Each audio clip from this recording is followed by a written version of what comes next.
சந்தானம் படம் நடிச்ச படம் கூட 4 சீன் நடிச்சாலும் நறுக்கில் ஆகிடும், நம்மளுக்கு லைஃப் சேஞ்ச் ஆகிடும். இதுதாங்க உண்மை. சந்தானத்தை கூட நடிச்சேன்னா எனக்கு லைஃப். ஷூட்டிங்க்கு லேட்டாக வந்து திட்டு வாங்கிக்கினேன். ஏன்னா நான் போகும்போதெல்லாம் பஜ்ஜி போண்டா வடையெல்லாம் வாங்கி போய்க்கிறேன் எல்லாருக்கும். கூடிய விரைவில் இன்னும் நிறைய படங்கள் பண்ணணும், எல்லா படத்திலும் நான் இருக்கணும், அதுதான் என் ஆசை. மனசார வாழ்த்துறேன்.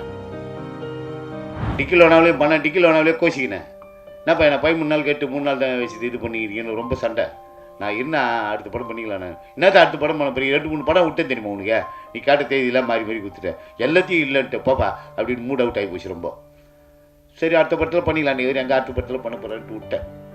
அதுக்கப்புறம் இந்த படத்தில் கூப்பிட்டு பேசும்போது ஒரு பக்கம் ஒரு சந்தோஷம், இது நிஜம்தானா, இதுலேயே நம்மளை கவுத்துருவார். 13 நாள் அதில் கேட்டார், இதில் ஒரு 35 நாள் 40 நாள் நம்பி வர படம் வந்தால் கம்மிட் ஆகலாமா வேணாமா. சந்தானம் படம் நடிச்ச படம் கூட 4 சீன் நடிச்சாலும் நறுக்கில் ஆகிடும், நம்மளுக்கு லைஃப் சேஞ்ச் ஆகிடும். இதுதாங்க உண்மை. சந்தானத்தை கூட நடிச்சேன்னா எனக்கு லைஃப் அப்படின்றது என் மனசு பாதிக்குது. ஏற்கனவே சின்ன சின்ன வேஷங்களாக பண்ணிட்டு வந்தேன், இதில் நல்ல வேஷமாக இருக்குது அப்படின்னு சொல்லிட்டு சரி ஒரு இது எனக்கு டவுட்லேயே தான் இருந்தது. அதுக்கப்புறம் கன்ஃபார்ம் ஆகிடுச்சு. படத்தை நிறைய நாள் ஒர்க் பண்ணேன், நிறைய சீன் ஒர்க் பண்ணேன். அதுக்கப்புறம் ஜாலியாக கலகலான்னு படம் போய் சில பேர் திட்டுவேன். நான் இல்லை மணி நான் அது இப்போதைக்கு நான் வர முடியாது போ அப்படின்னு. நான் என்ன போய் சொல்லு போ, நான் வர முடியாது போ, நான் கிளம்பிட்டேன், நான் கைட்டேன் போ, சொட்டெல்லாம் கைட்டேன்னு சொல்லிட்டு போனேன். நான் வானா ஏன்னா அப்படி பண்ணேன். அது மாதிரி இது எல்லாமே வந்து இந்த படம் மிகப்பெரிய வெற்றி அடைஞ்ச போது சந்தோஷமாக இருக்கும், மனநிலை இருக்குது. இந்த தயாரிப்பாளர் மேலும் மேலும் பல படங்கள் பண்ணணும், மேலும் மேலும் இந்த படத்தில் நடித்த அத்தனை பேரும் மேலும் மேலும் உயரணும்.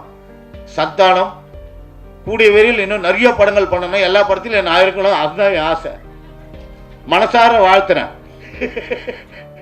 ஹீரோயின் சூப்பருங்க, மேகாவேஷ் வந்து கலக்கல் ஒன்றும் அந்த பந்தாகிந்த சீன்லாம் கிடையாது. அவங்க பாட்டுக்கு வந்து உட்காந்து ஜாலியாக பேசினே இருப்பாங்க.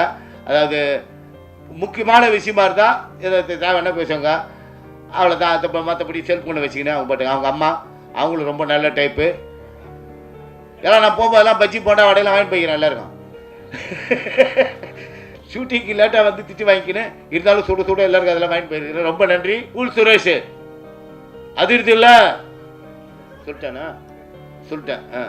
ஸ்கூல் சுரேஷ், பிரசாத், ஜாக்லின் எல்லாருக்கும் இந்த மேடையில் இருக்க அத்தனை பேருக்கும், யாருக்காவது என்னுடைய நடித்த நடிகர் இந்த படத்தில் எங்களோட நடித்த நடிகர் யாருக்காவது மறந்து போயிருந்தாலோ எல்லாருக்கும் ரொம்ப ரொம்ப நன்றி. எல்லாம் சேர்ந்து ஒரு அருமையான ஒரு படத்தில் நடிச்சிருக்கோம். ரொம்ப சந்தோஷம். எல்லாரும் மேலும் மேலும் வளரணும்.